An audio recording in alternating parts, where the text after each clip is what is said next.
What's up, my nerds? Today for Argo, we are moving on to Unit 2, which is the judicial branch, and I'm going to teach you today about the national judiciary. Now, this is my very technical, very tech-savvy little graphic here, and this time I actually wrote it backwards so you can read it right. So, the national judiciary consists of three types of courts. The lowest level are the district courts. They take most of the cases. The middle level is the appellate court.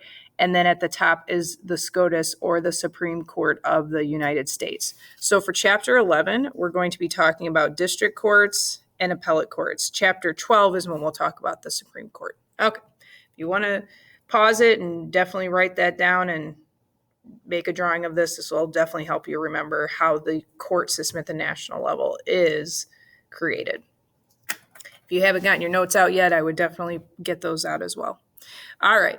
So the national judiciary was created because with the Articles of Confederation, there wasn't one.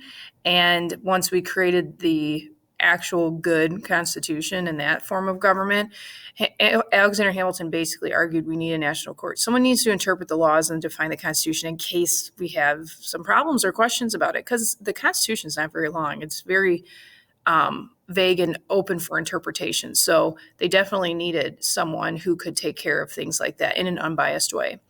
Now, we do have a dual court system. I've told you about that before. There's federal courts and state and local courts. We're only talking about the federal court system in this chapter. So there's different types of federal courts. Those are inferior courts, and within the inferior courts, there's lots of different types. And then the Supreme Court. Inferior just means that they're all the courts below the Supreme Court. There's constitutional courts and then special legislative courts that work specifically with the legislative branch. With courts, they all have what's known as jurisdiction, whether it's at the state level or the federal level. Jurisdiction is just their authority to hear a case. What area do they get to cover? So there's different types of jurisdiction. The first type is exclusive versus concurrent. Exclusive jurisdiction means only the federal courts can hear this. So if someone's breaking a federal law, if someone's committing treason, that's not going to be heard by a state court in DeKalb.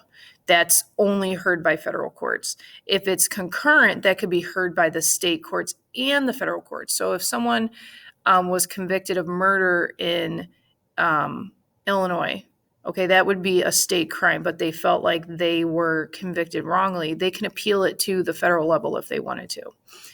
Now, the next type of jurisdiction we're going to look at is original versus appellate. So original means it's the first time a case has ever been heard, and that will be done at the district courts at the federal level. And then appellate is you don't like your decision and you appeal it to the next level, and that would go to the Court of Appeals. So what's interesting is because of the way the Constitution is written, only people accused of crimes, the defendant, can appeal.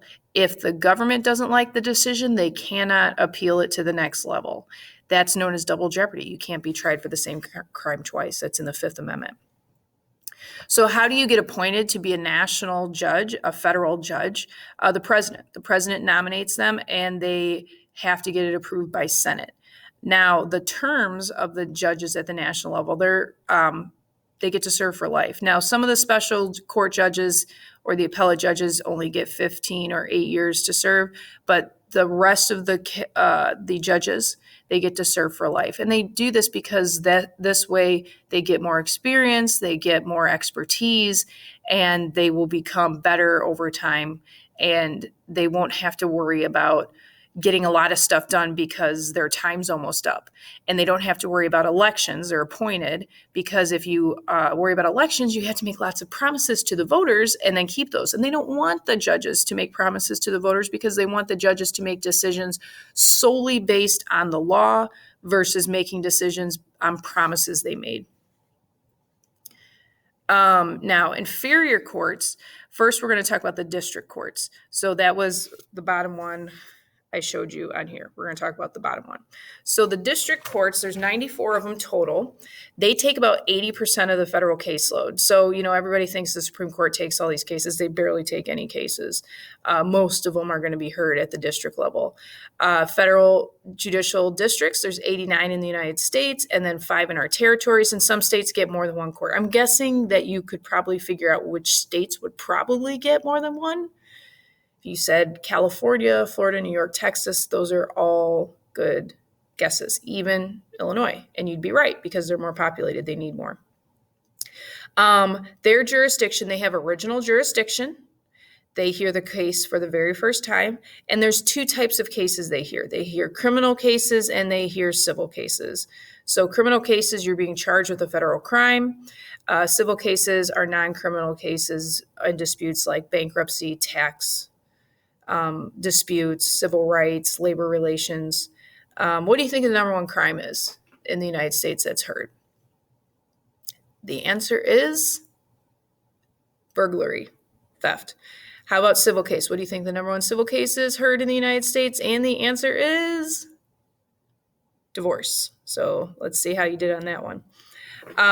Now, they're the only federal courts to use grand and petite juries. I'll get to what those are, but they're the only courts to use juries. I'll get to what the difference is later in this unit.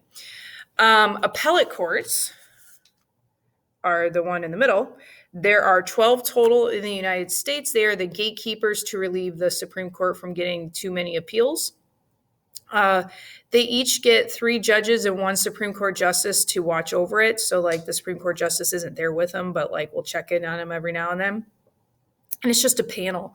You don't go, and it's not like the courtroom that you would see in a TV show or anything like that. It's literally a panel of 3 judges, and they look at things and they decide on papers that are sent to them on appeal. And they decide if they want to overturn what the decision of the lower courts or if they want to keep it as is.